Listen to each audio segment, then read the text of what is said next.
100 रोटी वाला ससुराल। सुनो जी, मुझे तो शीतल की बड़ी फिक्र रहती है। उसका ध्यान तो बस घर के बाहर दोस्तों के साथ घूमने फिरने में ही रहता है। उसे कुछ बोलो तो एक नहीं सुनती। मैं तो कहती हूँ इसकी जल्दी शादी वादी करवा दो, वरना लड़की हाथ से निकल जाएगी। तुमसे ज़्यादा चिंता है मुझे शीतल की शादी की। कल ही वो रामपुर वाले मौसा जी को फ़ोन भी किया था। बता रहे थे एक लड़का है नज़र में। उनका अपना घर है और लड़का भी अच्छा है। अरे तो फिर बस बात चलाओ ना, एक बार देखे तो सही लड़का और घर बार कैसा है। कौन से लड़की की बात चल रही है यहाँ? तुम्हारी शादी की बात चल रही है बेटी। अब तुम्हारी शादी की उम्र हो रही है तो लड़का तो देखना पड़ेगा ना। उफ़ो, मुझे अभी नहीं करनी शादी वादी। ये तो मेरे खेलने कूदने के दिन है। बहुत खेल कूद ली तुम। अब घर के काम धाम सीखने की कोशिश करो, समझी? ससुराल जाकर हमारी नाक मत कटवा देना। सब्जी काटनी तो आती नहीं इसको, तो नाक ही कटवाएगी। अरे मैं इसे शादी तक अच्छे से सब सिखा दूंगी। आप तो बस उस लड़के से इसकी शादी के बाद चलवाओ। कुछ दिनों बाद कुणाल और उसकी माँ शीतल को देखने घर आते हैं। कुणाल दिखने में बड़ा ही स्मार्ट होता है। शीतल तो उसे देखती ही रह जाती है। देखो जी, हमारी कोई डिमांड तो है नहीं, बस हम चाहते हैं कि लड़की घरेलू हो, घर के सारे कामकाज संभाल ले। अब आपके परिवार में तो बस 3 ही लोग हैं, पर हमारा तो खूब भरा पूरा परिवार है। बाकी हमें लड़की के घूमने फिरने दोस्तों से मिलने से कोई दिक्कत नहीं है। घर का काम करने के बाद जो चाहे सो करे। अरे वाह, ये तो इतने बढ़िया लोग हैं। लड़का भी इतना स्मार्ट है और ऊपर से इन्हें मेरे घूमने फिरने से भी कोई दिक्कत नहीं है। हे भगवान, तूने तो बिना मांगे ही मुझे सब दे दिया। बताओ जी, और क्या चाहिए हमें? हमारी तरफ से तो रिश्ता पक्का है जी। बस फिर तो हंसी खुशी शीतल और कुणाल की शादी हो जाती है। शीतल मन ही मन बड़ी खुश होती है और उसी खुशी के साथ वो अपने ससुराल में कदम रखती है। आओ बहू, तुम्हारा अपने ससुराल में स्वागत है। ये मिलो अपने परिवार से।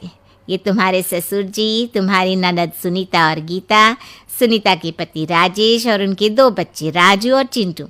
ये ना हमारे साथ यहीं रहते हैं। ये तुम्हारी दादी सास है और बाकी लोग अभी बाहर गए हुए हैं। इतने सारे लोग, ये सब यहीं रहते हैं इस घर में?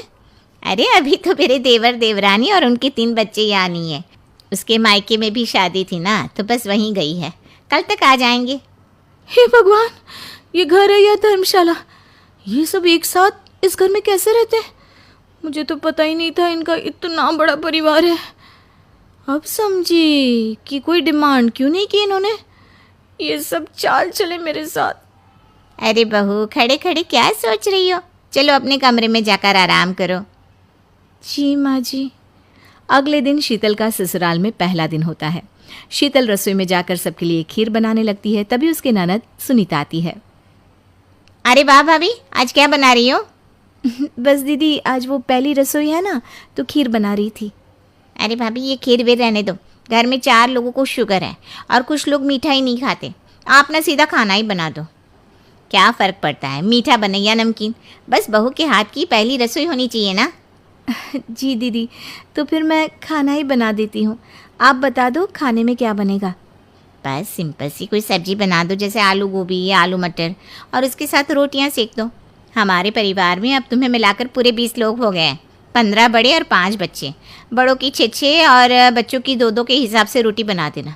चलो मैं चलती हूँ, सब देख लेना। हाँ, बड़ों की 6 रोटी मतलब कि 15 लोगों की 90 रोटियाँ, और बच्चों की 2 रोटी मतलब 5 बच्चों की 10 रोटियाँ।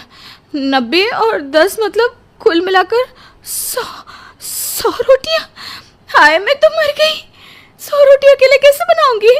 माँ, ये तुमने मेरी शादी कहाँ कर दी? शादी से पहले तो मैंने कभी 4 रोटी से ज़्यादा नहीं बनाई। शीतल एक बड़ी सी परात में 100 लोगों के हिसाब से आटा निकालती है और उसे गूंथना शुरू करती है। आटा गूंथते गूंथते शीतल के पसीने छूट जाते हैं। उसके बाद बारी आती है रोटी बनाने की।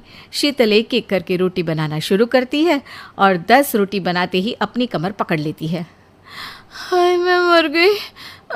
मेरी कमर टूट गई खड़े खड़े, और ऊपर से इतनी गर्मी।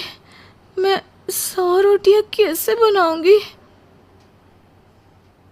अरे भाभी, सब बाहर रोटियों का इंतजार कर रहे हैं। ज़रा जल्दी जल्दी रोटी सेक दो।